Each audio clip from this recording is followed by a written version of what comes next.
British advanced pain clinic నొప్పి మాయం surgery దూరం ఫర్ అపాయింట్మెంట్స్ 9155515563.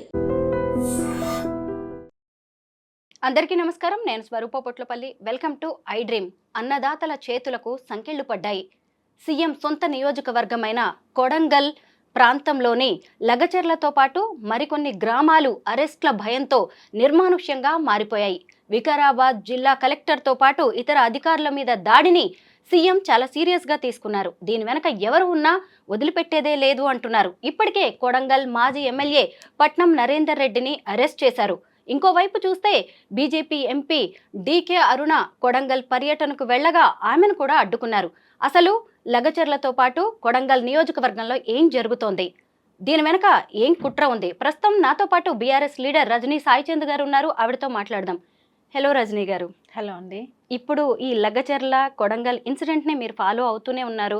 ఫార్మా ఇండస్ట్రియల్ కారిడార్కి సంబంధించి అభిప్రాయ సేకరణకు వచ్చిన అధికారుల మీద దాడి, ఇదంతా ప్రీ ప్లాన్డ్ అని పోలీసులు అంటున్నారు. మీరేమంటారండి? ఒకటండి, అది సీఎం సొంత నియోజకవర్గం కొడంగల్. అక్కడ ప్రజలు రేవంత్ రెడ్డి గారిని గెలిపించుకున్న ప్రజలు.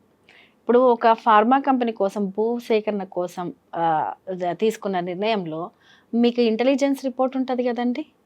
ప్రజలు భూములు ఇయ్యదలుచుకున్నారా లేదా, ఏ రకమైన ఇబ్బంది పడుతున్నారు, 1 ఎకరా, అర్ధ ఎకరా, 2 ఎకరాలు, 3 ఎకరాలు ఉన్న ప్రజలు, దాని మీదనే ఆధారపడ్డ ప్రజలు ఎందుకు తిరగబడే పరిస్థితి వచ్చిందనేది ముందుగా లా అండ్ ఆర్డర్ కావచ్చు, మీ ఇంటెలిజెన్స్ ఫస్ట్ తెలుస్తుంది కదండి.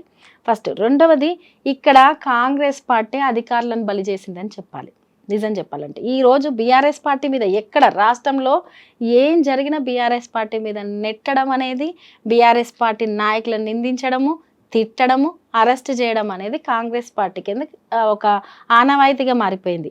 ఎందుకంటే వాళ్ళకి భయం పట్టుకుంది. బీఆర్ఎస్ పార్టీ 10 ఏళ్ల పాటు చేసిన పనుల్లో వాళ్ళ ఆవగించంతా కూడా చేయలేకపోతున్నందుకు వాళ్ళకి భయం పట్టుకుంది. మేము ఒక్కటే అడుగుతున్నాం, మిమ్మల్ని గెలిపించుకున్న ప్రజల్ని ఈరోజు మీరు అరెస్ట్ పాలు చేస్తున్నారా అనేది.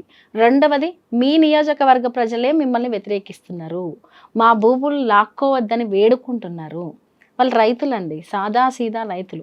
ఒకరు ఉసిగొల్పుతనో ఒకరు రెచ్చగొడుతనో రోడ్ల మీదకి వచ్చేవాళ్ళు కాదు. ఒకటి. రెండవది, అక్కడ వెళ్ళి అక్కడ ఫార్మా కంపెనీ, ఏ కంపెనీ వస్తుందండి, ఎవరి కంపెనీ వస్తుంది, మ్యాక్స్ బోన్ అనే కంపెనీ ఎవరిది ఫస్ట్ అనేది ఒకటి.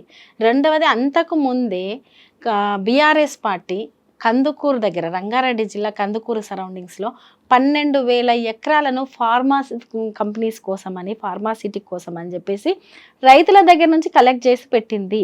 ఆల్రెడీ అది ఉండంగా కూడా మీరు ఇప్పుడు మళ్ళీ మీ ప్రాంత లేదు మీ నియోజకవర్గ ప్రజల్ని ఇబ్బంది పెట్టే పనులు మీరు ఎందుకు చేస్తున్నారు? ఒకటి. మరి అంతకుముందు ఫార్మా కోసం సేకరించిన భూముల్ని ఏం చేయదలుచుకున్నారు? ఎందుకు దాన్ని ఆపిర్రు? ఇక్కడ ఎందుకు భూసేకరణ జరుగుతుంది? సీఎం రేవంత్ రెడ్డి గారు ఒక మాట అన్నారు, నాకు రియల్ ఎస్టేట్ రంగం గురించి చాలా గొప్పగా తెలుసు, నేను ఆ రంగం నుంచే వచ్చిన అని చెప్పారు. మరి మీరు ఆ రంగం నుంచి వచ్చినందుక ఈరోజు పేదల భూములు లాక్కుంటున్నారు? మీ అల్లుళ్లకు ఫార్మా కంపెనీ, మీ అల్లుళ్ళ ఫార్మా కంపెనీలకు కట్టబెట్టడానికే ఈరోజు పేదల భూములు లాక్కుంటున్నారు. అక్కడికి వెళ్ళి సామాన్య ప్రజలను అడగండి. మేము ఒకటే అంటున్నాం, మీరు ప్రజాప్రతినిధులే కదా, మీరు అదే నియోజకవర్గం నుంచి ఎమ్మెల్యే గెలిచారు కదా, మీరు సెక్యూరిటీని తీసుకెళ్తారో పక్కన పెడతారో, ప్రజల అభిప్రాయం తీసుకెళ్ళడానికి మీరు వెళ్ళండి. మిమ్మల్ని ఎన్నుకున్న ప్రజలు ఉన్నారు అక్కడ, మీరు కూర్చోండి, అసలు ప్రాబ్లం ఏందో కనుక్కోండి. మీ నియోజకవర్గంలో చాలామంది ప్రజలు 1 ఎకరా, 2 ఎకరాలు, 3 ఎకరాల జీవనాధారం చేసుకొని వ్యవసాయం చేస్తూ సాగిస్తున్న భూముల్ని ఈరోజు మీరు ఇష్టం వచ్చినట్టు మీ ఇష్టం వచ్చిన వాళ్ళకి కట్టబెడతామంటే ఎవరు కుట్టరండి ప్రజలు? ఇది ఏదో బీఆర్ఎస్ పార్టీ క్వశ్చన్ చేయాల్సిన అవసరం లేదు. ప్రజలు కడుపు మండి బయటకు వస్తున్నారు. అయితే ఈరోజు అధికారుల మీద దాడులను, సరే అధికారుల మీద దాడులను ఎవ్వరము ప్రోత్సహించం, కానీ అక్కడ మీరు అధికారులను బలి చేస్తున్నారు. మీ ప్రజాప్రతినిధులు లేరు, మీరు లేరు, మీకు ఒక ఇంటెలిజెన్స్ ఉంటుంది, రిపోర్ట్ వస్తుంది, ప్రజలు వ్యతిరేకిస్తున్నారని చెప్పి మీకు రిపోర్ట్ ఇస్తారు. అయినప్పటికీ కూడా మీరు అక్కడ అధికారులను బలి చేసిరు. కాబట్టి ఇది ఖచ్చితంగా సీఎం గారి వైఫల్యం, రేవంత్ రెడ్డి గారి వైఫల్యం. కావాలని ప్రజల్ని ఏదో ఒక రూపంలో ఇబ్బంది పెడుతూ తీసుకునే నిర్ణయాలు ఈ రోజు రాష్ట్రంలో ఈ పరిస్థితులకు దారితీస్తుంది. అధికారుల మీద ప్రీ ప్లాన్డ్గా అటాక్ జరిగిందని పోలీసులు తేల్చారు. అందులో భాగంగానే మాజీ ఎమ్మెల్యేని అరెస్ట్ చేయడం అనేది కూడా జరిగింది. ఎందుకంటే ఇప్పుడు అధికారులను ఒక చోటుకి నుంచి ఇంకొక చోటికి తీసుకువెళ్ళిన ఒక సురేష్ అనే ప్రధాన నిందితుడు అతనితోటి ఈ ఎమ్మెల్యే టచ్లో ఉన్నారని కాల్ రికార్డ్స్ కూడా పోలీసులు బయటకు తీయడం అనేది జరిగింది. ఇంత సాక్ష్యాలు ఆధారాలు కనిపిస్తున్నా కూడా మీరు ఇంకా ఇది మా పార్టీకి సంబంధం లేదని అంటారా? ఒకటండి, ఒక వ్యక్తి చేస్తేనో అయ్యేది కాదండి. ఏదైనా ఒక సంఘటన ప్రజాక్షేత్రంలో ఒక వ్యక్తి ముందుకొచ్చి సరే అధికారులను రండి గ్రామాలకు అని అనుండొచ్చు, కానీ ఒకటే అక్కడున్న చాలా మంది ప్రజలకు కలెక్టర్ ఎవరు, ఎంఆర్ఓ ఎవరు, ఇంకేంటి, వాళ్ళు సాధారణ రైతులు, ఇవేవీ తెలియదు వాళ్ళకు. వాళ్ళు మా భూములు పోతున్నాయన్న బాధ, ఆవేదన, ఆందోళన అది మాత్రమే ఉంది వాళ్ళల్లో. వాళ్ళను ఎవరు కన్విన్స్ చేయాలి? లోకల్ ఎమ్మెల్యే పిలవాలి, మాట్లాడాలి, కన్విన్స్ చేయాలి. ఫార్మాసిటీ ఎందుకు ఆ ప్లేస్లో పెడుతున్నారు, ఏం అవసరము అనేది చెప్పాలి. ముందుగా ఫార్మాను అక్కడ ప్లాన్ చేయడం అనేదే పెద్ద ఏమంటారు, ఒక రకంగా చెప్పాలంటే అది ఒక పెద్ద అక్రమం అనే చెప్పొచ్చు. ఆల్రెడీ ఉంది, ఆల్రెడీ భూములు సేకరించారు, ఆ భూములు ప్రభుత్వం దగ్గరనే ఉన్నాయి. కందుకూరు దగ్గర సేకరించారు, ఆ సరౌండింగ్స్లో సేకరించడు. 12,000 ఎకరాలండి. 20,000 ఎకరాలు అవసరం ఉంటే 12,000 ఎకరాల సేకరణ అయిపోయింది. అదొకటి. రెండవది, సురేష్ అనే వ్యక్తి అక్కడ బీఆర్ఎస్ పార్టీల భూములు పోతున్నాయి, కాంగ్రెస్ పార్టీల భూములు పోతున్నాయి, బీజేపీ వాళ్ళ భూములు పోతున్నాయి, రాజకీయాలకు సంబంధం లేని వాళ్ళ భూములు కూడా పోతున్నాయి. పార్టీలకు అతీతంగా అందరూ ఒక దగ్గర ఉన్నారు. అందులో ఒక వ్యక్తి రమ్మని అడుగుండొచ్చు, పోనీ బీఆర్ఎస్ పార్టీకి సపోర్ట్గా ఉండొచ్చు, కానీ దాడి చేయమని అయితే చెప్పరు కదండి. ప్రజల ఆక్రోశాన్ని ఈ రకంగా ప్రజలు తయారు కావడానికి కారణం ఎవరండి? మీరు తీసుకుంటున్న నిర్ణయాలు. ప్రజలు భయపడుతున్నారు.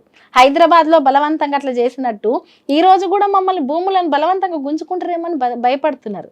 ఎక్కడైనా ప్రభుత్వం ఒక నిర్ణయం తీసుకుంటే చట్టపరంగా కూడా రాజ్యాంగబద్ధంగా కూడా వాళ్ళను ఒప్పించి వాళ్ళకు పరిహారం చెల్లించి ఎటువంటి ఇబ్బంది లేకుండా మాట్లాడి తీసుకోవాల్సిన బాధ్యత ఎవరిదంటే ప్రభుత్వానికి కాదా?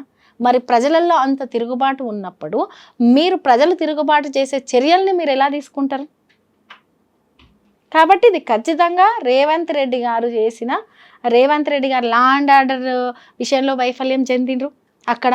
రెండవది, ప్రజల్ని ఇబ్బంది పెట్టే పరిస్థితులకు తీసుకెళ్తున్నారు ఫార్మా కంపెనీలు. వాళ్ళకు సంబంధించిన వాళ్ళ బంధువులకు లేదు, వాళ్ళ మేలుగోరి చేస్తున్న పనులకి ఈరోజు ప్రజల్ని బలి చేస్తున్నారు. ఇప్పుడు భూసేకరణ అనేది ఇలాగ కంపెనీలు రావడం అనేది కొత్త కాదు రజనీ గారు, మీ ప్రభుత్వం కూడా చేసింది. ఇప్పుడు మీరు చెప్తూనే ఉన్నారు కదా, కందుకూరు అనేది డిఫరెంట్.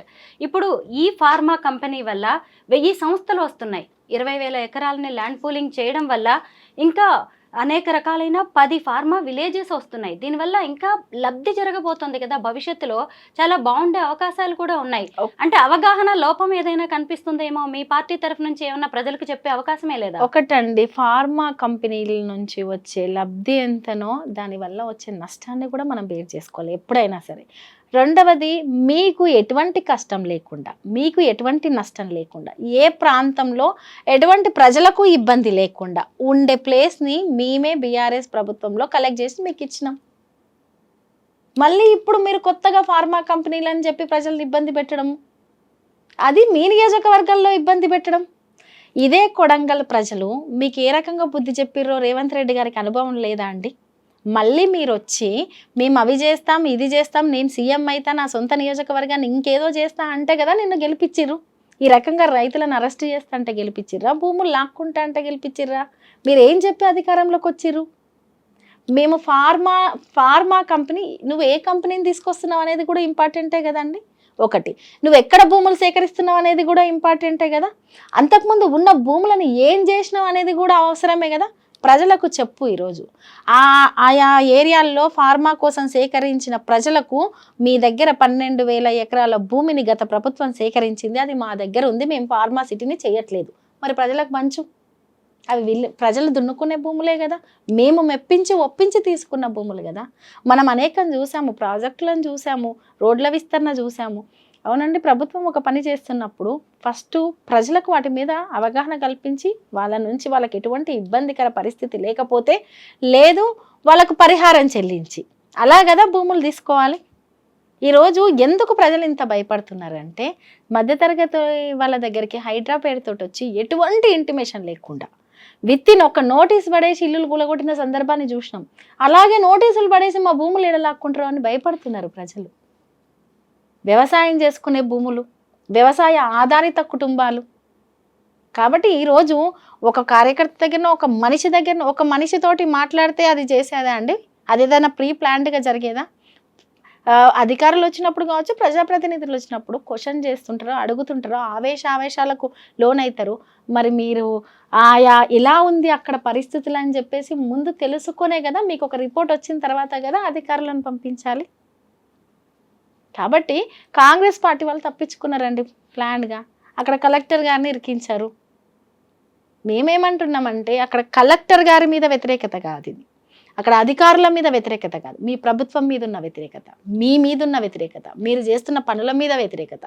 ప్రజలు మీరు చేస్తున్న పనుల మీద అంత ఆవేశానికి లోనవుతున్నారు కాబట్టి మీరు ఆలోచించండి, ప్రజల దగ్గరికి రండి, ప్రజలు ఏది కోరుతారో అది చెయ్యండి, మీకు నచ్చింది కాదు చేయాల్సింది. బీజేపీ ఎంపీ డీకే అరుణ గారు కొడంగల్ పర్యటనకి వెళ్తే పోలీసులు అడ్డుకున్నారు. దాంతో పరిస్థితి ఉద్రిక్తంగా మారింది. అక్కడ రోడ్డు మీద బైఠాయించాల్సి వచ్చింది బీజేపీ నేతలు.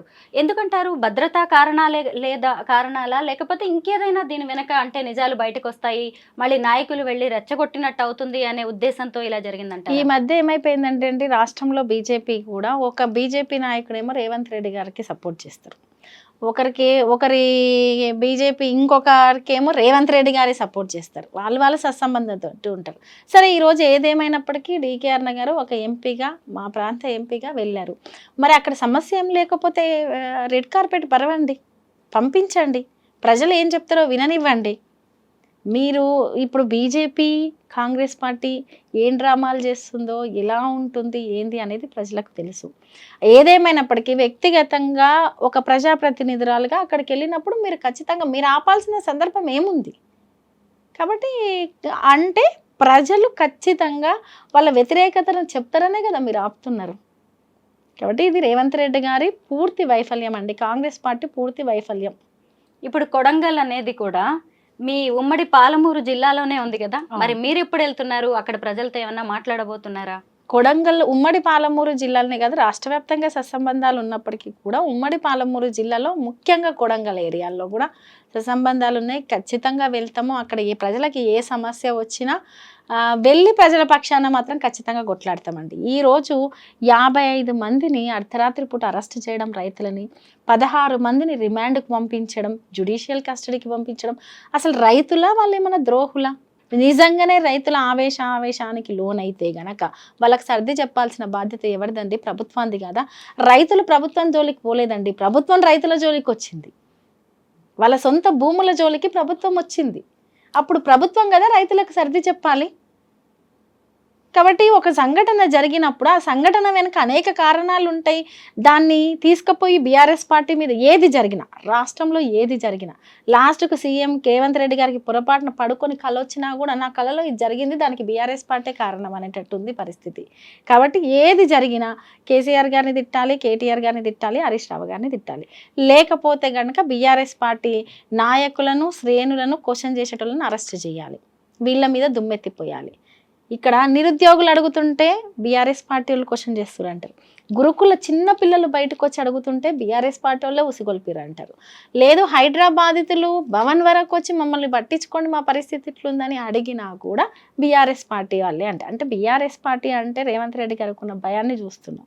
మొత్తానికి కొడంగల్ నియోజకవర్గంలో త్వరలోనే పరిస్థితులు చక్కబడాలని, నిజాలను అటు ప్రభుత్వం ఇటు ప్రజలు తెలుసుకోవాలని కోరుకుందాం. థ్యాంక్ యూ రజని గారు.